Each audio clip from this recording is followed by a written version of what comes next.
Hey, Sean here. This is a prelude to your cold open before the actual podcast. This episode was recorded before the news that Drew Eubanks has been released from the Toronto Raptors, waived by the Raptors to create an extra roster spot. So anything that we talked about regarding Drew Eubanks becomes out of date, including my chat with Jeff Garcia at the end, where we dig into how good Drew Eubanks's bench celebrations will be on the Raptors. It's kind of funny. Deadline day. It'll get you. So apologies for that. That part's out of date, but the Thad Young stuff still holds true. So enjoy today's episode. Hey, what's going on? Welcome to a bonus trade deadline edition of Locked On Raptors. Sean Woodley here with you as always. And on today's show, the Toronto Raptors have landed Thaddeus Young from the San Antonio Spurs along with Drew Eubanks and a second round pick from the Pistons in exchange for Goran Dragic and a protected first rounder. We'll dig into my takeaways from the deal, whether I like it or not. Spoiler alert now, I think it's pretty good. So we'll dig into that. And we will also examine what the rotation is going to look like going forward. Where does Thad Young fit in on this team? Plus, we are going to check in with Jeff Garcia from Locked On Spurs to get the read on what Thad was for the Spurs this season, what he's going to provide for the Raptors coming over, and also get some intel on Drew Eubanks as well. So we got that all on tap in this bonus episode of Locked On Raptors. Thanks for being here. You are Locked On Raptors, your daily Toronto Raptors podcast, part of the Locked On Podcast Network, your team every day.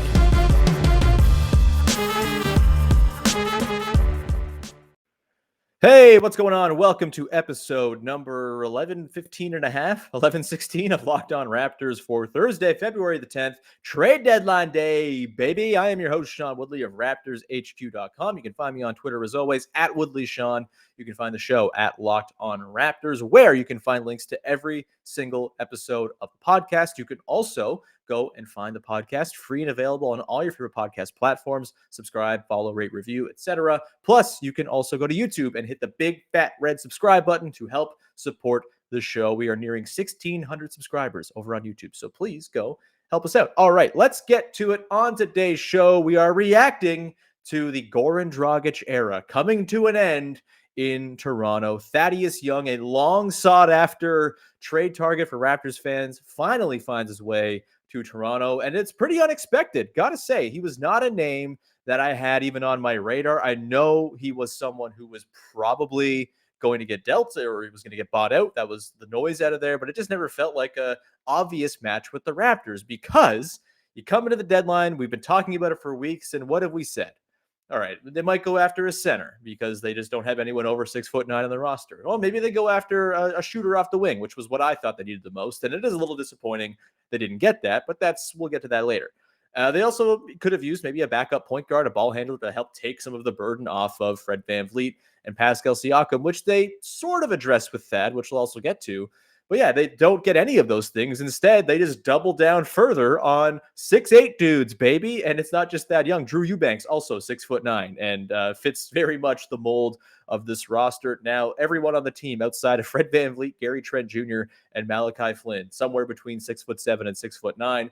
The Raptors are not exactly subtle in their team building philosophy here. And look, the Thad thing is interesting. Again, it was not a guy I had on my radar, but I do think it's an interesting approach here for the Raptors. Again, let's sum up the trade. It's Goran Dragic, a protected first-round pick this season.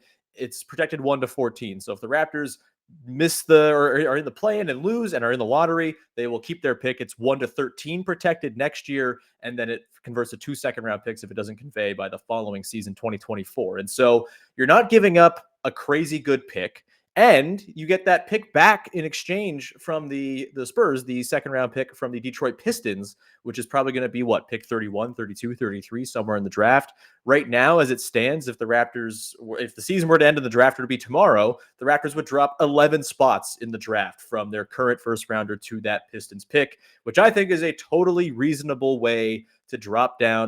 Not a terrible, you're not going out of the draft entirely. You still get a pick in that really coveted first part of the second round.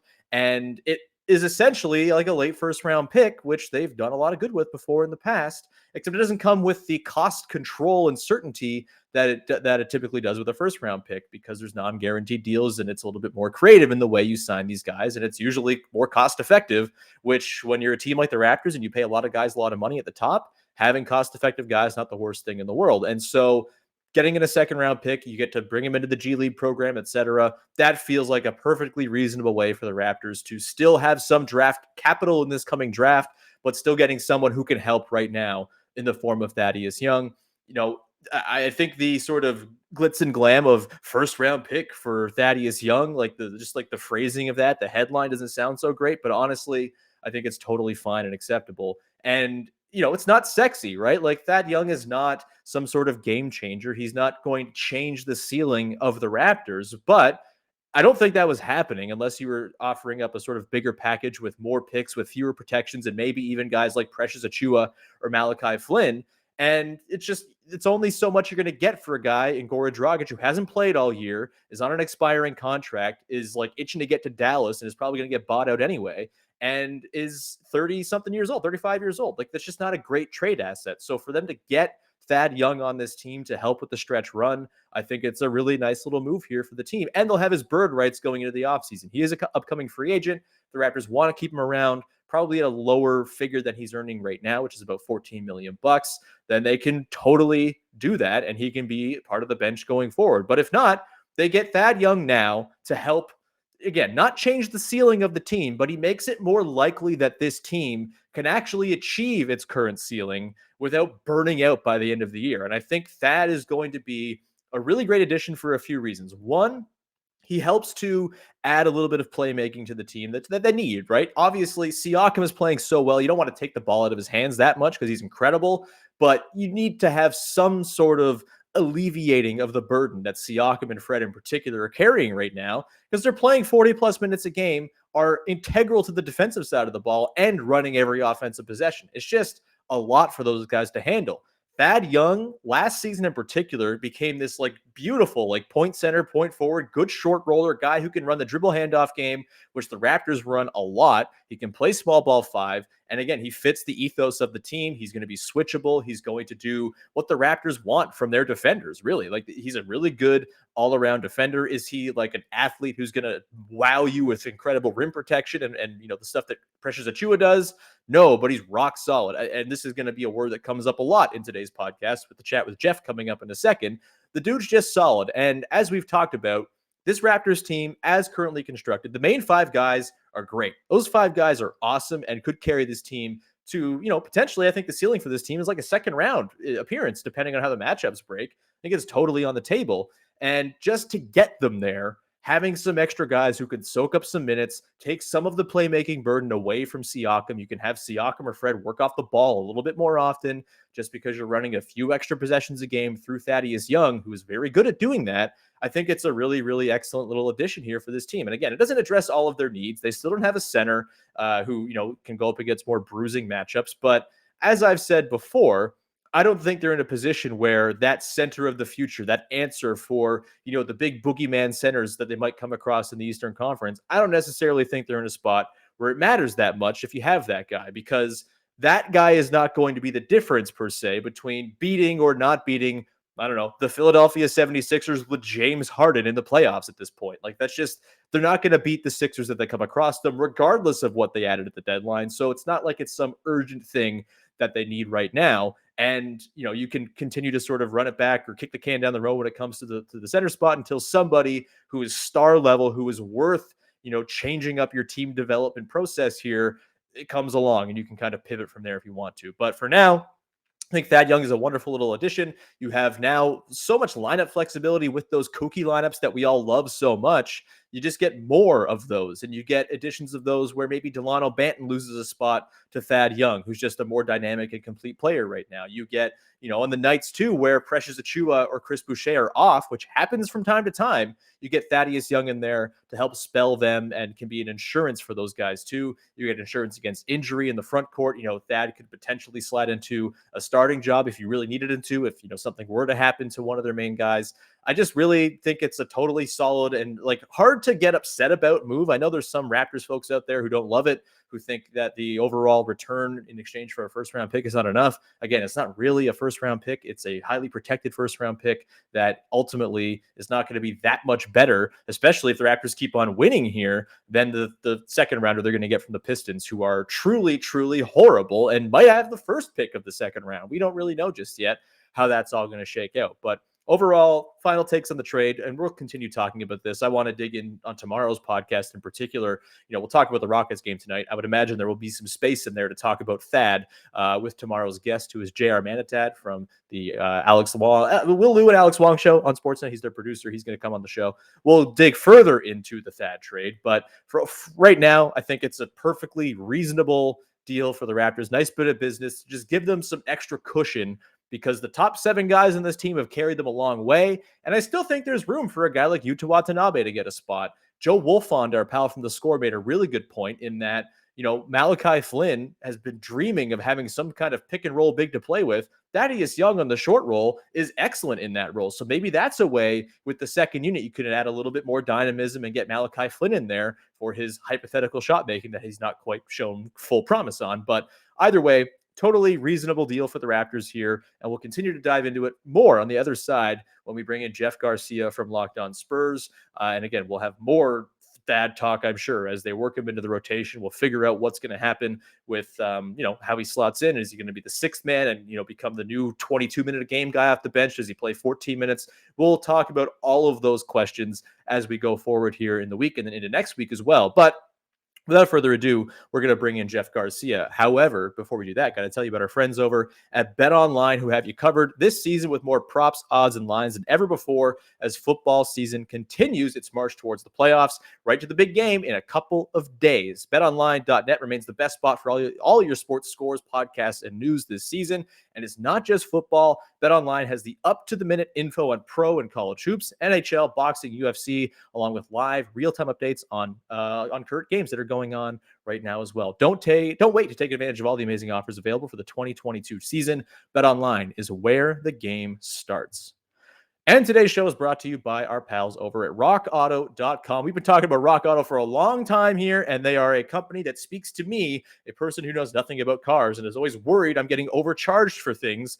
Not a concern when you go to Rock Auto, because they sell their parts for less. They have more selection and variety as well. And they are a family-owned business that is selling things for the exact same price, whether you're a do-it-yourselfer or professional. They don't make it intimidating. It can be a very, very terrifying experience going to the mechanic, not knowing, oh God, something's wrong with my car. What's this going to cost me? You get a little bit more control when you go through Rock Auto and get the parts you need from them. And then you take it to someone and say, hey, put this in my car. And then they will have to do it, because that's how it works. Anyway, go to rockauto.com right now and see all the parts available for your car or truck. Right, Locked On. And how did you hear about us box? So know that we sent you amazing selection, reliably low prices, all the car parts you will ever need at rockauto.com.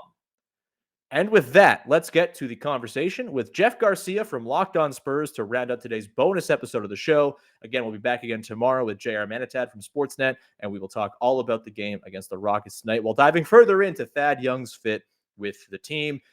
Enjoy the chat with Jeff Garcia. All right, let's bring in now the host of Locked On Spurs to get a little intel on Thad Young, the newest Toronto Raptor, and Drew Eubanks. We shouldn't forget about Drew Eubanks. Yep. He's also part of the team. It's Jeff Garcia. Jeff, how's it going, man? Doing good.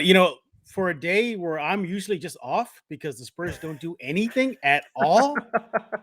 Sean, I was actually on my way out to go for a jog in the morning. I said, let me go for a jog. I'll catch up on the minor move the Spurs do later. And then the next thing you know, notifications going off like crazy. Thad Young, Eubanks, Raptors, what's going on? But yeah, it was a little hectic for me. I'm not used to this. How do I get used to this, Sean?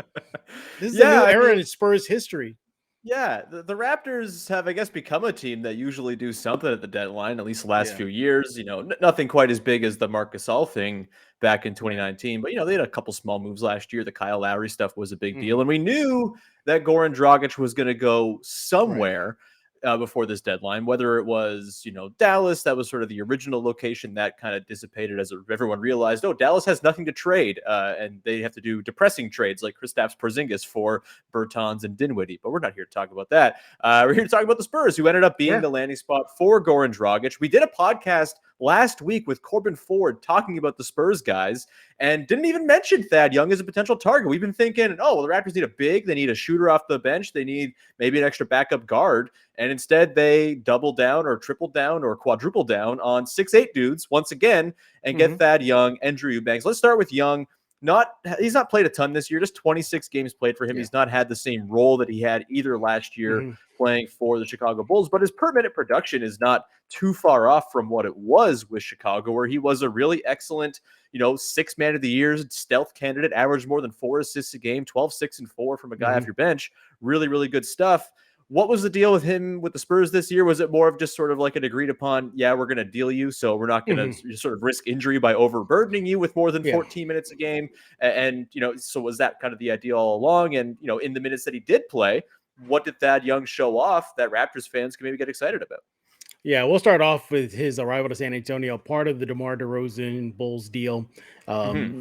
Just was never a fit. And from day one until, I guess, today, he was very vocal, Thad, about not being in San Antonio. He didn't want to be there. He made the media circuit every chance he did. He even told Spurs media, in several post-game chats that he wants out, that is not a good fit. And it was, the DMPs that he racked up just reflect that. He was just not going to fit in San Antonio. The Spurs are clearly in a rebuild. And that just didn't factor into that. Good on that, though. He didn't ever really made waves. Ultimate Pro never really, said, I'm not going to check in, because I want out of here. No, he played. He was still in practice. He still did media chats. A consummate pro from beginning to end in San Antonio. So kudos to him. Now, on the court. Rugged, tough, do it all on both ends of the court. Still has plenty of gas left in his tank despite being an NBA vet. He's going to provide Toronto just exactly what it needs, a little boost. And I think you couldn't go wrong with Thad Young. You look at his numbers historically, his career-wise, they're good. They're not bad. They're really, really good. Double-figure scoring, gives you solid rebounding, gives you solid minutes. And that's what you want in Toronto. You want solid minutes from a guy off that Raptors bench. He's going to give it to you, and times 10. I always felt that Thad Young was just late to the Spurs prom. I always felt that he could have been wonders in San Antonio during their Big Three era, maybe towards the end of that, the Kawhi Leonard bridge. But it's just a shame it didn't work out in San Antonio. Clearly, the Spurs are on a different path than Thad is, and Thad now attaches to himself a team that is playing well right now. Your Raptors, likely he's going to get to the playoffs. Spurs aren't, that's for sure. Yeah. So, it's definitely a good move for not only the Raptors to add a proven veteran, but for San Antonio as well. This is a team that clearly is pulling the plug on this season. Not just the Thad Young, Drew Eubanks. It's the Derek White deal. It's amassing tons of draft picks. But that's for another show on Locked On Spurs. We'll talk about there. And I know you want to talk about Drew Eubanks, though. Yeah. So just a quick thought on Thad. I should add, I think what he does in terms of his sort of I'm not saying he's an offensive hub necessarily, but that was what he was on the bench for the Bulls last year. And but he can give you double figure scoring. He can. He'll give you 12, 15. Yeah. Yeah. And in particular, where I'm really excited to see Thad on the Raptors, and I don't want to rehash points I've already made on this podcast that we're now recording in the final segment before the first couple segments, so I don't want to step on too much of my notes. But I think just the dribble handoff stuff he can do, the short roll stuff he can do, the extra passing and playmaking, for a team that's just so spread thin right now and asking so much of its best players. It's just nice to get another dude who is, like you said, rock solid. There's just nothing that you can really complain about throwing Thad into the mix, right? He's just it's hard to have a strong or opinion either way, frankly, but I think it certainly skews towards positive more than negative. Yeah. Drew Eubanks, let's flip to him. He's kind of been a G League hand and had been on the Spurs, it seems like forever in some capacity. He's just kind of always been around there. You see him float in for garbage time minutes when you play the Spurs and whatnot. Not a huge addition or anything like that. Probably isn't going to slot into the Raptors rotation immediately, but what can Raptors fans expect from Drew Eubanks, who maybe haven't seen him play? First of all, a testament to the Spurs process. Here's an undrafted guy out of Oregon, makes waves in the summer league, makes waves in training camp. He earns himself an NBA roster spot and was fairly productive. I'm not going to say he was wowing you with the stats, but he's going to give the Raptors toughness. I've been following him since summer league to his time with the Austin Spurs, G League to San Antonio. If there's a scrap that's going to happen, he's going to have all your teammates back. And he's not afraid to mix it up, not afraid to throw his body around. He's a big boy. Young. That's how the Raptors like him. Yep. Big boys. That's all they want. He's going to do the dirty work for you guys. I'm going to tell you that much. He's going to do the dirty work for you guys. Clean up. He's really good on the fast break. Don't discount. Don't think of him as some lumbering guy that's coming in. For guys his size, he's fairly undersized, for his position, but he's going to give it all hustle each and every time he's on that court. Never was a surprise to see him on a fast break with these young Buck Spurs with Murray and former Spur White, running that fast break, and he's trailing and he's going up for a power dunk. Again, and he's also going to give you some, Sean, Locked On Raptors listeners, keep an eye on him on the bench. He's going to give you some of the best bench reactions to Speaking anything. the language. You're going to love it. You're going to love it. It's sad to see him go. He was a fan favorite in San Antonio, really bonded with this young Spurs team in San Antonio. So by the way, he's recently engaged too. So if you want a little, pointer there, Sean, when you're in the media room with him and say, hey, congratulations on the engagement. So he's going to get married soon. But he's a big guy. He's a big teddy bear off the court, but on the court, he's just mean. And he's going to give you every ounce of sweat that he has on that court. Again, the numbers, not eye-popping, below single figure, the single digit scoring. But he'll give you rebounds. He will clean up mess, set great picks, use his big body in the paint. And good on the Raptors. Thanks for the pick too. I appreciate that, Raptors. I love that first round pick. Thanks for the Pistons pick. It makes it here you dropping go. 12 spots in the draft to get Thad Young. Yeah, all right with that.